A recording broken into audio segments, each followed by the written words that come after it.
Just before 4:30 Thursday afternoon, this home, located at 14475 Hackensack Lane, just west of Neosho, began to go up in flames. Before arrival, we had visible smoke, and on arrival, we had flames and smoke coming through the roof. Neosho Fire Chief Greg Hickman says Barbara Kirby's home was on fire for quite some time before his department received the call. While firefighters raced to the scene, Kirby was at her sister's, where she learned that her house was on fire. I had just come out of the kitchen with a plate of food, and I knew the look on her face. There was something bad going on. She looked at me and she said, "My house is on fire." For Kirby, history was repeating itself. This is the second house fire. The first one was January 17th of last year. Nearly 1 year later, Kirby's home was once again engulfed in flames. The first one that occurred here, my sister wasn't at home as well, and it was a fire started in the trash can next to the sink and all. That fire was extinguished rather quickly by water in the pipes next to where the fire started. But this time around, Kirby wasn't as lucky. Part of the roof has collapsed. The outside walls are bowed out. The rest of it could have collapsed at any time, so we're going to have to wait to get it stabilized a little bit before we can start digging around to find the cause. Kirby's two dogs, who were inside the home when the fire started, did not make it out alive. The main thing was she wasn't there. Everything else can be replaced. It's bad that she lost her dog, and her little dog's in the house, but everything else is just, it's material things that can be replaced. Fire crews will search for a cause after securing the home from collapsing. Kirby's daughter, Amber, says they're not ruling out any causes, including arson. It's less than a year since the first one, so it's a like anything, it's a possibility. In Newton County, Dustin Lattimer, Action 12 News. I tell folks, this isn't your mama's church. Our music's got a little twang to it. Preaching's not very shiny. We're in a barn. We just have taken it back to the basics. If you consider yourself a cowboy or cowgirl, this church service is right up your alley, or dirt road. You don't have to have a cowboy hat, but you can wear your cowboy hat, and the only time we take them off is when we pray. The rest of the time, they stay on your head. I appreciate you. This country-based congregation began 2 years ago with just a handful of farmers and ranchers.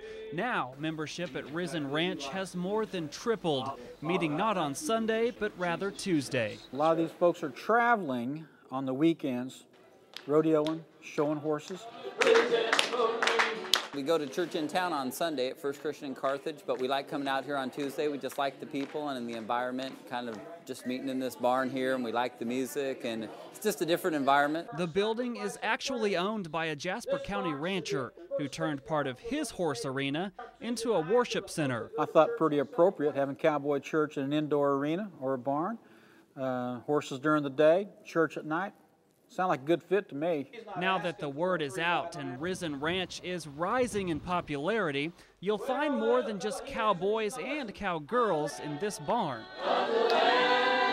We're finding folks are coming that are just interested in the lifestyle, that are looking for something a little bit different. You know, we're preaching the same gospel, the same Bible as the churches in town do. We just have a little different slant.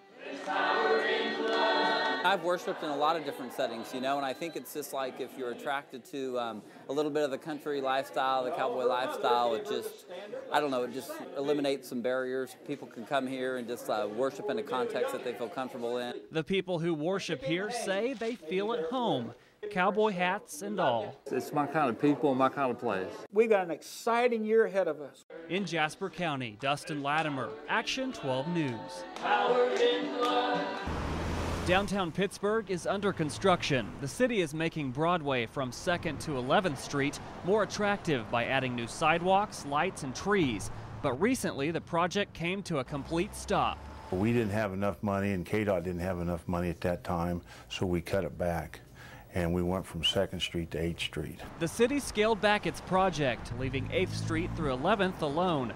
But now momentum is building, and the city will soon be able to finish what they started. You can't just do half the project. You got to be able to, try to finish it all. So that's what we're going to try to do. At a study session, the city manager, along with the director of public works, told members of the commission that Pittsburgh will have to pay for the rest of the project on their own because the state of Kansas can't afford to give the project any more funding. We will go ahead with phase 2, and the city of Pittsburgh will, have to swallow the whole pill, and we're going to do it all ourselves. The city commission has indicated that they will approve the funding for phase 2 at the next meeting, which will complete the streetscaping project. Phase 2's price tag is just under $1.5 million. They have heard from the downtown merchants, they've heard from the community that the streetscape project has been a good project.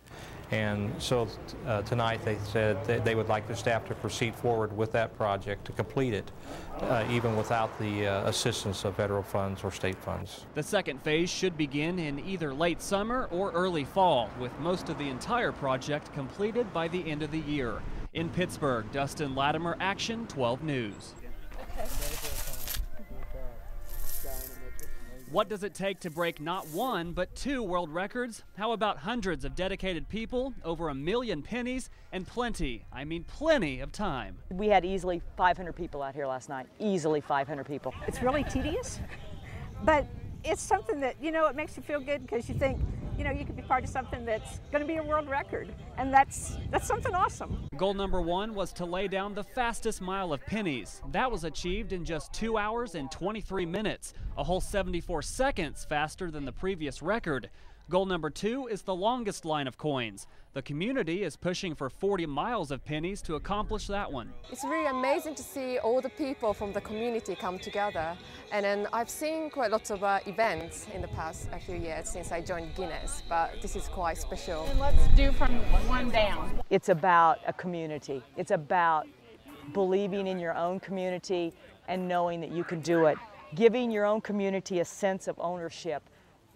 If you can do this, we can do anything. The project is bringing in people from all walks of life, including fire and police departments, city staff, bank employees, and even county inmates. To think that our little town could have such a thing, it's pretty cool. When the final goal is accomplished, the pennies will be gathered and used to renovate Ellis Park in Fort Scott. My goal when we launched this to the City Commission on March the 18th was I wanted to be able to sit back on the hill while everybody was celebrating and say, look what we did.